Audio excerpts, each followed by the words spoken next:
Hello, everyone, and welcome to the podcast, A Journey Through Nature and Science.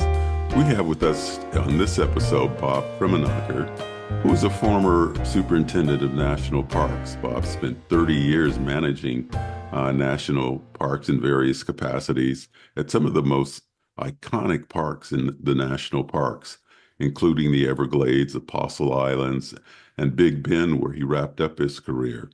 He's going to share with us some of his efforts over the last 30 years to make Big Bend National Park a wilderness area. You can find out a lot more about Big Bend and other national parks by going to our website at natureandsciencepodcast.com. And remember, we have a special offer going on if you go to our website at natureandsciencepodcast.com and subscribe, you'll receive a free photograph from Dom Nessie, one of the premier photographers in the world. And Dom and Michael Brown were featured on our last episode. So just go to natureandsciencepodcast.com and you'll be able to get that special offer. In the meantime, we're going to talk about national parks and what it means to manage all of those visitors, personnel, wildlife, and other resources from Bob Krimenacher. Welcome to the program, Bob. It's great to have you with us. Bob, why don't you tell us what started you on this journey that you're on, both in, national parks and being a conservationist, being in the environment. How did that all happen? Was there a big aha moment in your life, or did you just stumble upon it? Well, probably not a single aha moment, but I spent a lot of time as a young person outdoors. It tended to be um, not wilderness related. It was skiing and boating and things of that nature, things that suburban people end up doing. But I just flashed when you asked that question about a map I had of Alaska in 1978 on my wall in college, looking at all the Alaskan lands that were being set aside as national monuments and ultimately national parks. Right. I grew up and went to college back east. And as I said, I was interested in environmental things, but it wasn't necessarily a passion. And ironically enough, I was studying at first engineering, and Right.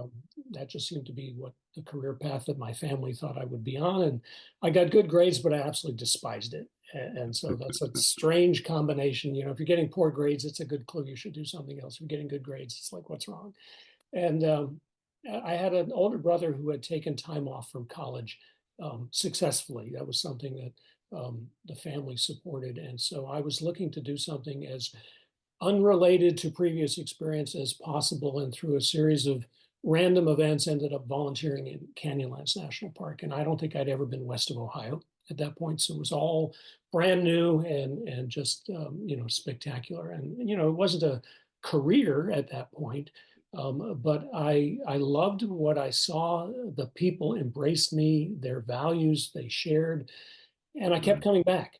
And Well, you were with the Student Conservation Association. Is that who you volunteered with, or someone actually, else? no, I was just a pure volunteer, although they didn't know what to do with me, so they put me alongside the student conservation aides. I pretty much did what they did without getting their stipend. Um, but it was really attractive, and I kept wanting to do more. And a couple years later, I went back as a young adult Conservation Corps member to Canyonlands again. In the meantime, I'm going back to school, and I changed my studies to environmental science related things. And For a while, I have a foot in two worlds: an Ivy League college back east, and somewhere in Edward Abbey country in the west. And then I got a permanent job in Washington, D.C. with the Department of Labor to try to get in the federal government. And I do remember sitting in a cubicle one time saying, what am I doing? Why am I doing this? Again, long story, but I ended up getting an opportunity to go to Big Thicket National Preserve in 1983 as a computer guy, which in those days was really rare. And it happened to be a skill that, I had just slightly more than everybody else had because I had taken two programming courses in college. But it was that realization that the Park Service values were something that were important to me. And, those open spaces and clean air, I could breathe, and so I do remember my dad saying, when are you going to get a real job? And when I actually told him what my salary was with the federal government, he thought, oh, well, maybe that's not so bad after all. I understand. Yeah. So you mentioned, the values of parks and how much that influenced you. So why don't you tell our listeners and viewers just what, parks mean to you, personally? What's the, visceral feeling you have when you're in parks? You spent so much time working for national parks. Well over 40 years. Yeah, and as I said, I grew up in the East and I went to college in cities in the East. And part of my career, I've worked in Philadelphia and Washington, D.C. So I know and have done cities, and I can do them just fine. But I do realize that when I'm out in places like the view behind me, which is Big Ben, I breathe better. My blood pressure is lower. I've always valued being able to see long distances, so open space and vistas and undeveloped country.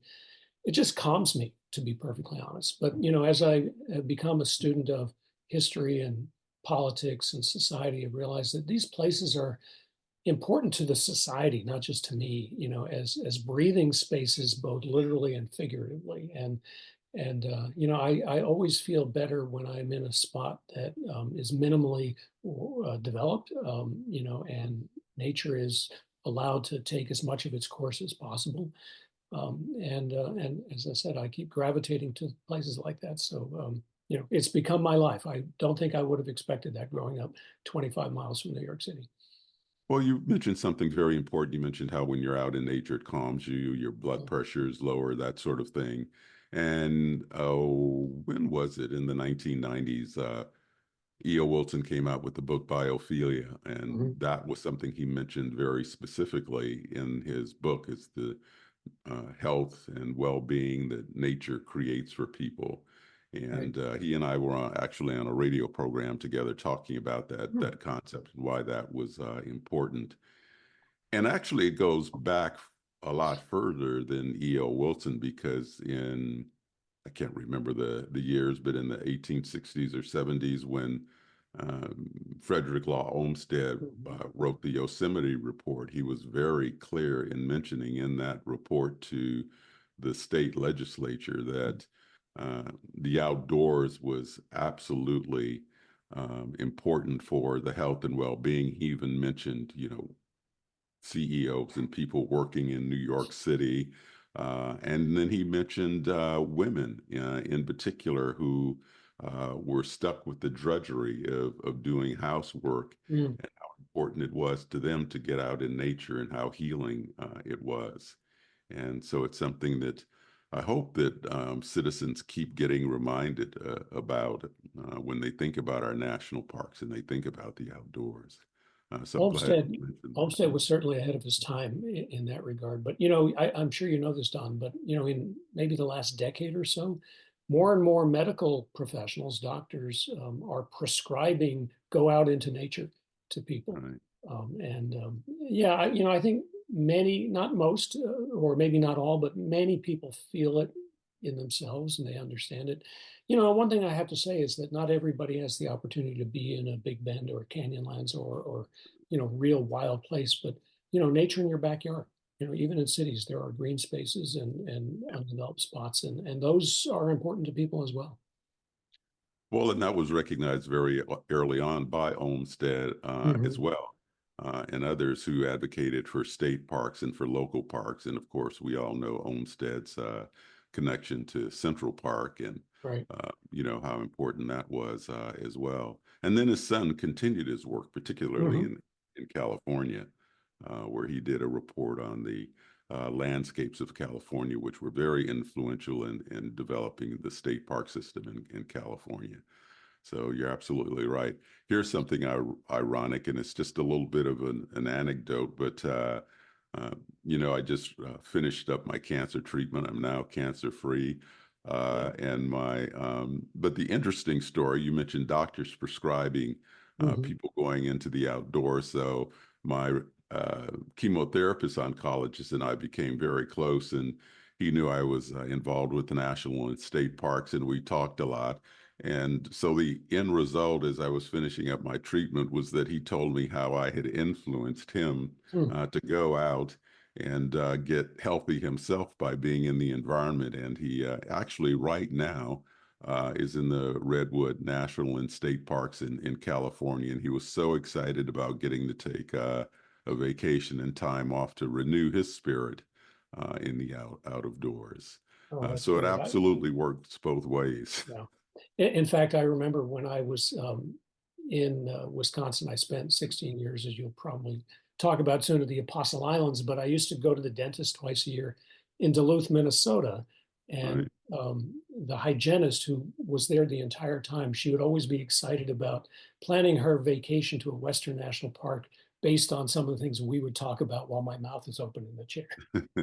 Right. Yeah, that's happened to me a couple of times at doctor's offices. I recall as soon as you mentioned or they find out you're involved in the environment or national parks, that becomes the subject of the conversation. Yeah. Well, you mentioned Apostle Islands. That's a good segue because that was going to be my next question. Why don't you tell us about the time you spent at Apostle Islands and actually how Apostle Islands got its name? I remember when I first visited you there years ago. That was something we discussed because I didn't know back then how those islands got their name. Well, I'll start off with a little bit of geography for most people because it's one of those amazing national park sites that so few people know about, which is, of course, one of the reasons it's so amazing. It's an archipelago of 21 islands that are on the south shore of Lake Superior, northern Wisconsin. In fact, the northernmost point of the state of Wisconsin is in the park. And I probably took you out in a boat, and we often would sit offshore of a lighthouse at the very northernmost point, and we would say, we are the northernmost people within the state right now. It is a fascinating place of both nature and culture.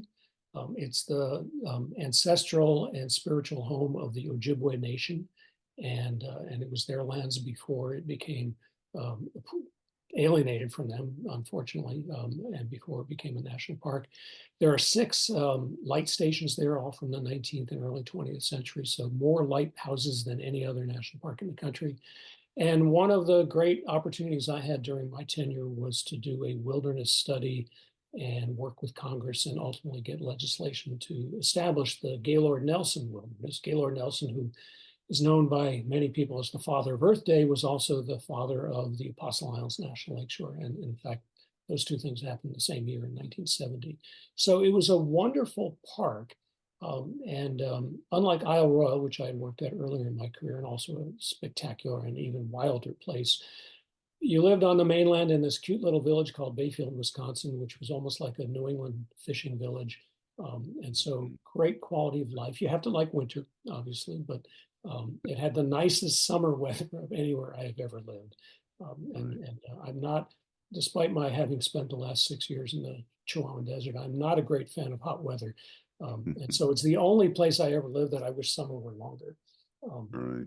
because it was just so pleasant. But really fantastic park and great opportunity, terrific relationships with the community, and so a lot of the things that we long for in national park careers all came together in that one location for me. Yeah. Well, why did they name it Apostle Islands? Oh, sorry, I forgot that one. So the first European people who at least recorded any visits to the area were Jesuit priests and explorers Mm, coming by canoe. And the topography of the islands is not very great. And if you're coming through there by canoe, it's really difficult to identify how many islands there are. And so I do think in that era, they named as many things as possible for biblical figures. And so mm, we don't really know whether they thought there were only 12 islands or whether they just thought, oh, there's a bunch, let's name them for the apostles. But ironically enough, there are no Matthew, Mark, and Luke islands. They're all named for other things. So other mm. than the name, there's no real connection to the Jesuits. Right. I understand. So, as a superintendent in the long career that you have, people don't always understand some of the challenges of managing national parks and what that involves and entails. They go and they enjoy. Unfortunately, some visitors don't take care of the parks the way that they should. You're often hearing stories about people getting injured either by climbing in weather they shouldn't climb in. I can't tell you how many times I ended up having to manage the aftermath of those kind of situations in parks. And then there's always the problem of wildlife contact that actually shouldn't happen in national parks, managing people, managing personnel. Just tell us, our viewers, what were some of the challenges, both in terms of resource management and people management, that a superintendent in national parks faces? Well, I will start off saying I didn't start off as a superintendent, of course. Of course. I feel like I clawed my way up to that point, and there was an aha moment actually, earlier in my career where a superintendent that I worked for that I don't think I will name at this point made what seemed to me a fairly foolish decision, and I came back to my residence in the park at that point and kind of slammed the door. And I said out loud to my wife, I said, gee, I can make decisions at least as bad as that guy can. And she looked at me and said, well, maybe not even that bad. It wasn't a linear path from there to ultimately being a superintendent, but I did realize that ultimately the superintendents have a tremendous amount of discretion and authority. I will tell you, not as much as I thought when I first thought I would be a superintendent, but the superintendent is responsible for all aspects of park management. And as you point out, most people think of parks as vacation sites, and of course they are spectacular areas of that, but the national parks and many state park systems have a very strong conservation mandate. And in fact, the courts, as you know, have said the first mandate for the national parks is conservation. And while we must do visitor management, we must do it in the context of a perpetual conservation and non-impairment mission. And so a lot of people use the word balance, and I've never really liked that concept. It implies a zero-sum game. One goes up, one goes down. I think the real art of being a superintendent is trying to integrate these things where we do as much conservation as possible. We try to provide appropriate visitor experiences, always keeping the conservation mandate in mind and making sure that we don't overstep that. And I think a lot of mistakes have been made along the years in the national parks. There's a tremendous, I think, institutional culture to build things. And I won't necessarily say I was completely immune to that.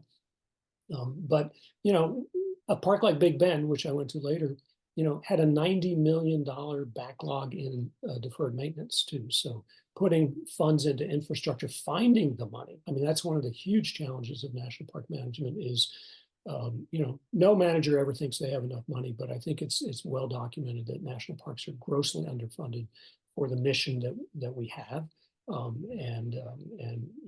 It's kind of ironic, and I can say this as a retiree, that just about every congressperson, regardless of party, wants a new national park in their area, but only one party votes for the budgets. And every time a new national park is established, there is no new money. So it's really a challenge, finding enough money to do more than paying your staff. In terms of visitor management, you mentioned a couple things. Managing the infrastructure that visitors use. In an old line park like Big Bend or Everglades, that stuff is just really aging and was not built to last forever. The image behind my head is of the Chisos Basin in Big Bend. And in the 1950s, they built a pipeline that went 1,300 vertical feet from the biggest spring in the park. And this is way before doing environmental analysis. We would never do anything like that today to tap that spring. But nonetheless, the water was pumped up to the largest visitor area in the park. It was built with a 50-year expected engineering life, and now it's 75 to 80 years old. And so trying to figure out how can you repair that or replace it without destroying the very environment it goes through, that's a huge challenge. But I think in terms of employees, it's kind of ironic, there's a sunset behind me, but one of the ironies, I think early in my career, a lot of people talked about, we get paid in sunsets. Maybe at one time that was enough for people, but it's not enough for people anymore. So, dealing with housing and making sure that in these remote parks where you are providing housing, trying to make sure it's in good condition, there's good internet, and a Hmm. few amenities that will encourage people to stay longer. Um, Dual Right. careers are a great challenge because many park jobs are very remote and organizations are small, and there are very appropriate nepotism rules where spouses can't work for other spouses, and Right. so it just ends up being we end up being not just the manager of a place, but a manager of a community. And, Right. we were also, again, in these remote parts where the police, where the fire, where the EMS, where the sanitation department, all of those things. And Yeah, so, no, I I understand. Well, you remember, mentioned employee housing. One of the positive things that has happened in a while is that the National Parks Foundation was able to get a Mhm, $40 million donation, of course, for housing at Yellowstone National Park. And I hope the foundation continues to raise money for park housing and some infrastructure as well. Even though the Great Americans Outdoors Act has provided some funding for maintenance, and the maintenance backlog that you mentioned, it sunsetted this year, and that has to be right. those funds have to be reallocated. So it's a constant battle, as you're mentioning. But there are pluses and minuses, and so some positive things are happening Oh, out yeah, there for as sure. well. I will make a plug for the smaller or less well-known parks. And Big Bend is both not smaller, but it is less well-known. And the National Park Foundation is a terrific organization, and it's helped many of the parks that I've worked in. But, you know, Acadia and Yellowstone and a couple other parks are doing a lot of fantastic things with housing, but the average park is still not really being able to tap that. And so No. finding ways that preferably federal money, but Hmm. philanthropic money as well. And Right. a couple park friends groups are stepping forward and helping, and that's a big investment for them. And so more power to those groups that are able to do that. Right. Absolutely. So you spent some time in the Everglades talking about managing parks, and we all know the problems with the hurricanes that have gone through there, but it brings to mind water more than Mhm. anything else. And that's been the biggest challenge, as I know well, at the Everglades. And it's a massive park with tremendous resource management issues, as I mentioned, particularly water management. But what are some of the issues you faced at the Everglades? I know our listeners and viewers are very aware of that park and are interested to know about the management of that park. What did you see when you were there? Well, first of all, I went there on a detail assignment. I was the acting superintendent for about half a year in 2014. So I knew I wouldn't be there permanently, and that provides both opportunity and frustration because it's a complex park. It takes a while to figure things out, and I was looking for where can I make the most good, do the most good with the time that I have. But water issues, as you say, were absolutely critical, and you know that park is the only one um, that was established, certainly the only one of its era that was established with the goal of biological integrity. That's actually written into the legislation. Right. And while it's a very scenic place, it's an acquired taste. Some people just look at it as a big swamp, and others find it absolutely beautiful. But biologically, it's really important. And one of the reasons the water issues are so critically important is not solely because of the health of the park, but that aquifer that runs through Everglades National Park actually provides the drinking water for Miami metro area. And so it's also interesting politically because you have very different and unusual political alliances. I would say that Everglades probably has the biggest, most complex um, resource management program in the National Park Service, and it may very well have the most complex politics of the National Park Service as well. Yeah, that's Um, interesting. and there's a lot of effort, in fact, billions of dollars, not running through the Park Service, but mostly through the Corps of Engineers, being spent at trying to restore the water system that we as Americans systematically destroyed in order to make Miami and other places habitable, Right. in the 20th century. And so there's a lot of effort going on, interagency, state and federal, to improve water flows. But one of the interesting things in that I got involved in was, even if we are successful with the engineering outside and upstream of the park to allow more water in, if there are any inholders in the park, you have to have their agreement before you can actually put more water and flood their property more. So there were two major efforts that I was involved in. One was negotiating what turned out to be the largest land exchange in the history of Everglades National Park. There was a corridor that ran about 8 miles through the park that had been originally intended for a major high voltage power line by the largest power company in Florida, big political players, of course. And they were looking at building a line, and the Park Service and the environmental community were really trying to make sure it went outside the park, and looked like that was going to happen. So we were negotiating with them to exchange some lands so that that corridor would return to the National Park Service and be national park land, would not have a power line on it, and we would be allowed to run the water on it. Similarly, there were a few inholders along the north boundary of the park that we were negotiating both easements and purchases with. And the other issue, which was really interesting for me, was I was there in the year that was the 50th anniversary of the Wilderness Act. And the Everglades has the largest federally designated wilderness east of the Rocky Mountains, the Marjorie Stoneman Douglas Wilderness, named for that great conservationist. And it has a terrific public relations program and a great interpretive program. And I went down there, and there was all this great stuff that said, wilderness, it's great, 50 years old. And so having a very strong wilderness interest and background in the Park Service, having already gone through the wilderness study at Apostle Islands that led to legislation, I was eager to learn what were we doing to actually manage wilderness in the park. And I asked that question. I got these blank looks. What do you mean manage? It's wilderness. I said, well, it's not just a concept, it's a law. There are things we're supposed to do.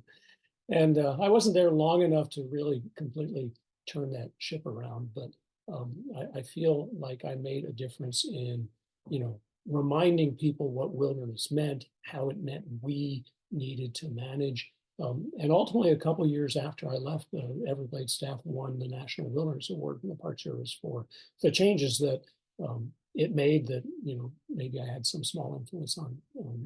Well, that must make you feel great and have a sense of pride in some of the work that you Very did. much so. So how did you end up at Big Bend?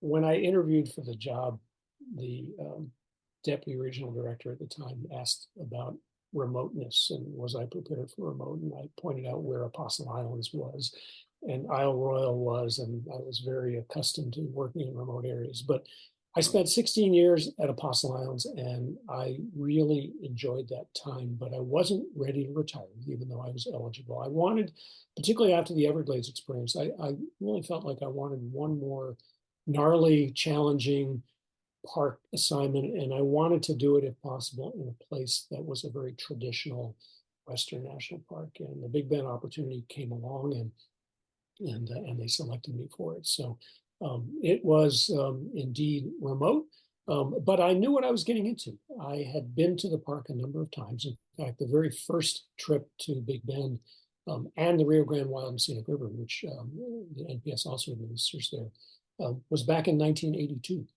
While I was in grad school, I had done a little bit of river work in some of my seasonal time at Canyonlands and elsewhere in the national parks. And I got invited on this river trip on the lower canyons of the Rio Grande, and it was just spectacular. And when I worked in the regional office in Santa Fe, when there was a regional office in Santa Fe, we served Big Bend. So I'd gone down there a couple times on technical support visits. So I had a pretty good idea of what I was getting into. And despite the remoteness and actually for me, the biggest trepidation was the heat. Because it's hot down there for sure, but no regrets. I actually loved it. It was the fantastic place to spend 5 years, and probably the most enjoyable part of my entire career. Well, that's great. So now you spent all of that time there, and now you're retired, and you're still working there. And what I mean by that, so our listeners will understand, is that for years you've been working on an effort to get some of the land in the Big Bend National Park designated as wilderness. And so now a lot of people are going to ask, well, it's a national park, so why do you have to designate it as wilderness? So why don't you give us a sense of, why you've been working so hard to get part of the park designated as wilderness, and what the difference is between the, national park designation and then wilderness designation within a national park.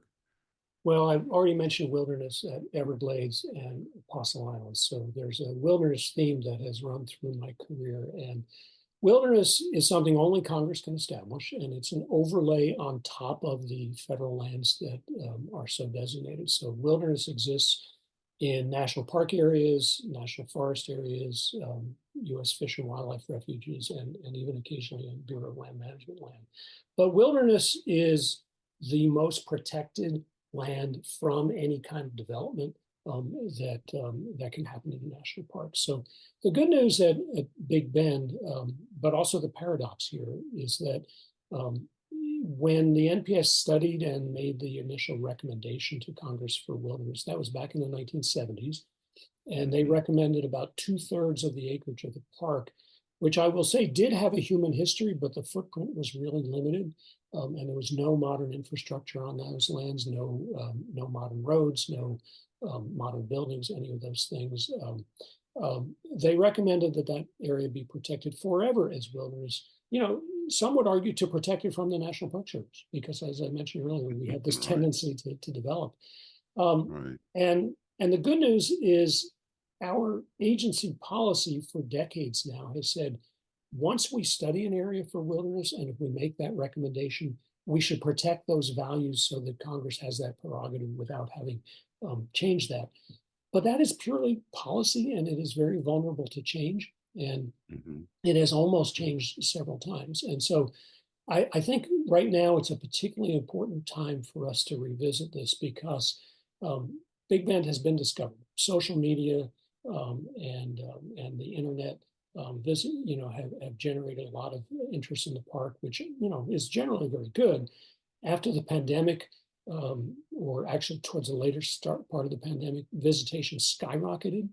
And so there's pressure on that aging infrastructure, not just to repair it, but to expand it.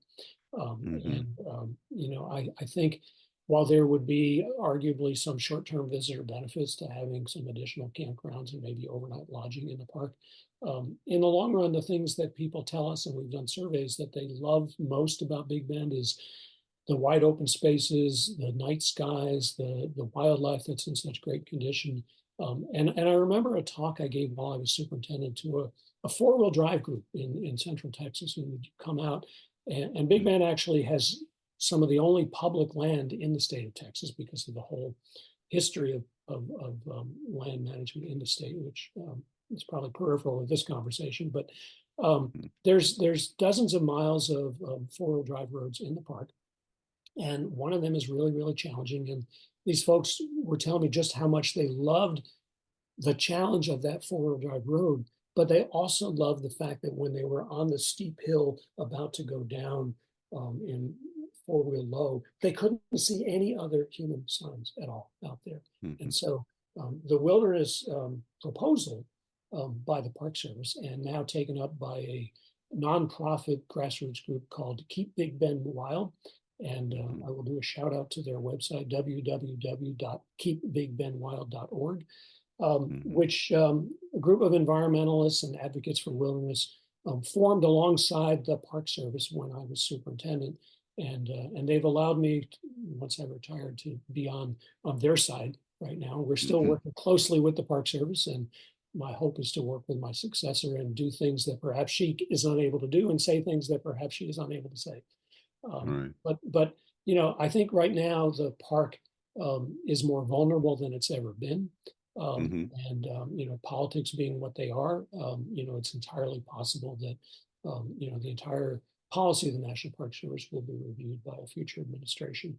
And so the really good news is that nothing would change on the ground, because a wilderness designation would essentially draw lines that are already dotted, if you will.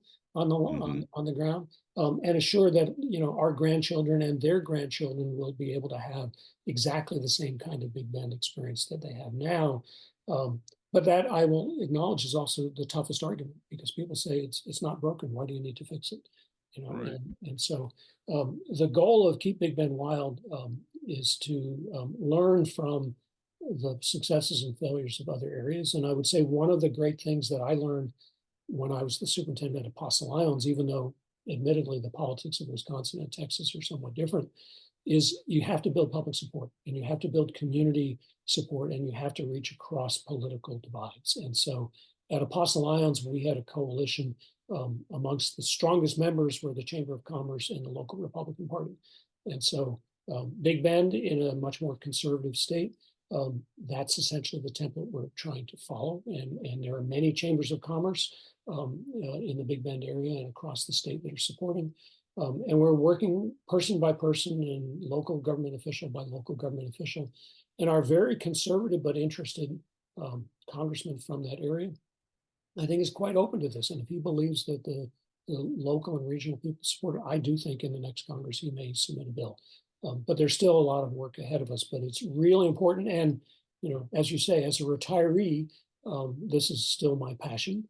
Right. And I'm part-time, but I can devote whatever time I want to it. I'm not generally interrupted by other crises and other meetings. So Right. it's been fun. And I'm living a few hours away from Big Bend right now, so it's a little bit more challenging to do the one-on-one. But I'm not the only one in the group. There are local people and statewide people and a few here in New Mexico. So I'm optimistic that if we persevere and we communicate well and we assuage the fears that people have, Hmm. because some people think wilderness is about locking land up.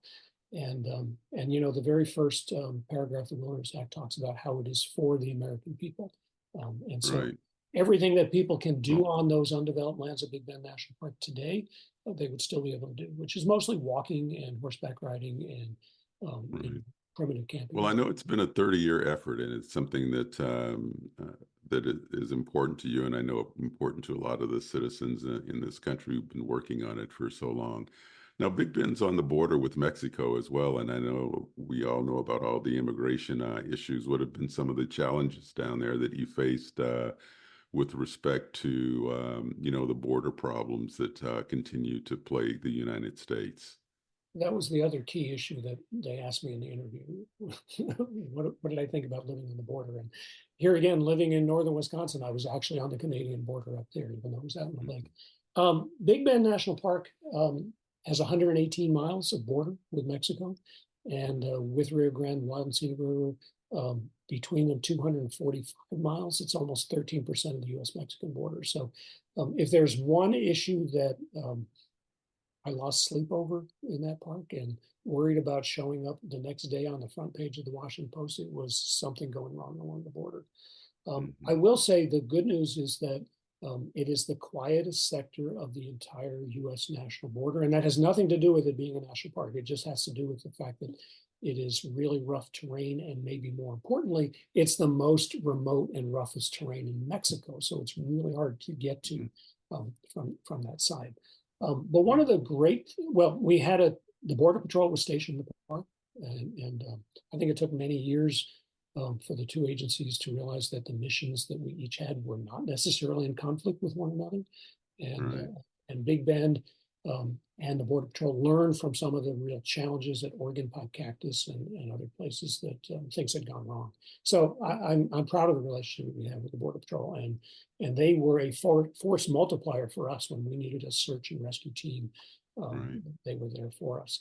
But I would say that the most exciting and best part of working on the border was the fact that in the original concept of Big Bend National Park, the early park visionaries and Franklin D. Roosevelt, who was president at the time, recognized that this is only part of the ecosystem. And the Chihuahuan Desert, some of its most spectacular places are on the other side of the river. And so, many people believe that this park will really never be complete until Mexico has protected lands and managed them for conservation on the other side. And that's a work in progress. Mexico and the United States have very, very different systems. And so Mexico has actually designated 4 protected areas across from Big Bend. And so on paper, at least, there's more protected lands on that side of the border. Hmm. But the Mexican conservation people, who are fantastic partners, they have no money, they have no staff, they have very little support in Mexico City. And so Right. their challenge is huge. And they don't own any land, and they have virtually no regulatory authority. So we spent whatever time we could providing technical assistance if they needed it, and trying to find ways. Here was a really good example of think globally and act locally. You know, the Hmm. politics of the border, particularly in the Trump administration, which was there for most of the time I was at Big Bend, you know, incredibly political. We did not really want to call attention to what we were doing, but acting where we could with our colleagues on the other side of the river. And often we would meet in the river. We would do river trips. Where neither That's one of good. us needed to get permission from our government to do that. Right, right. Understand.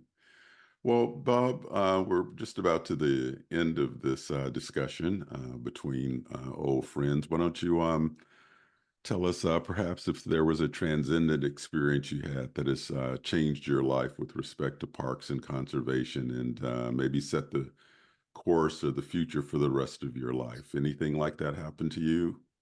Well, I was trying to think if there was a single moment, and probably I can't identify one, but I will say, you know, since about 2018, I've been in a new relationship, and my significant other also works for the National Park Service. And while she spent most of the pandemic at Big Bend, her career has been in other areas, and so I'm in my late 60s right now, and decided I didn't want to be doing this when I was 70, and I did want to spend as much time as I could with my significant other. So dual Mhm. careers are challenging. I mentioned that earlier. I am one. And so, you know, in about mid 2022, we decided that I would retire in mid 2023, and join her where she is. And Mhm. so, you know, that gave me a year to think about it, plan, wrap things up. You know, I didn't announce it to the world the moment I made the decision. But I did announce it in January, and with plenty of time to, you know, allow for as smooth a transition as possible for the park.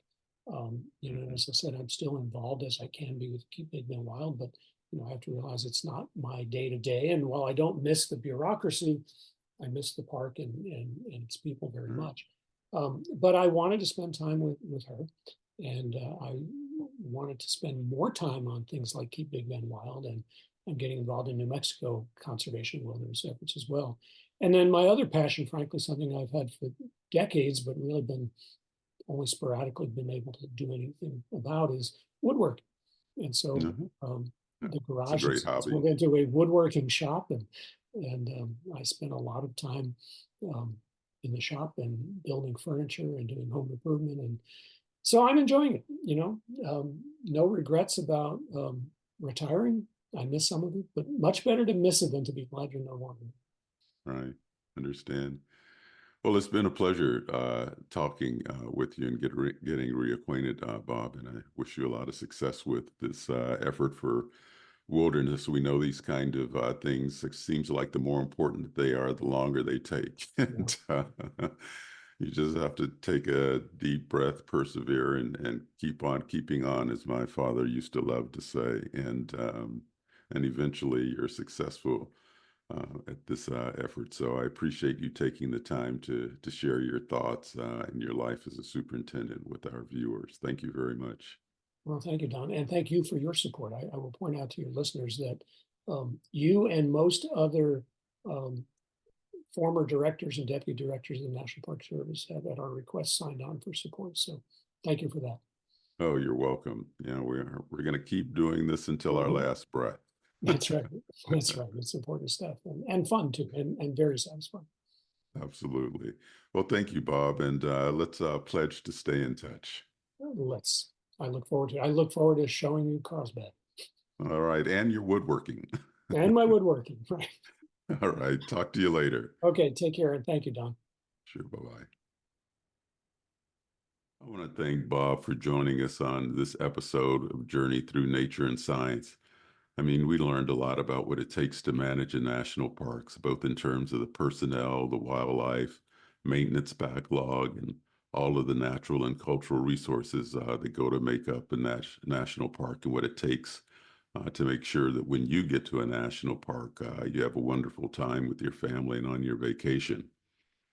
Don't forget, we have a special offer going on, and all you have to do is go to our website at natureandsciencepodcast.com, and you'll receive a free photograph from Dom Nessie, who was on our last episode, along with Mike Brown, showcasing some of their fantastic photographs that they've taken from all over the world. I hope you were able to join us on that episode. If not, you can go back and look at that episode yourself. So in the meantime, we want you to stay safe, share happiness, and remember, never stop questioning. Curiosity has its own reason for existing.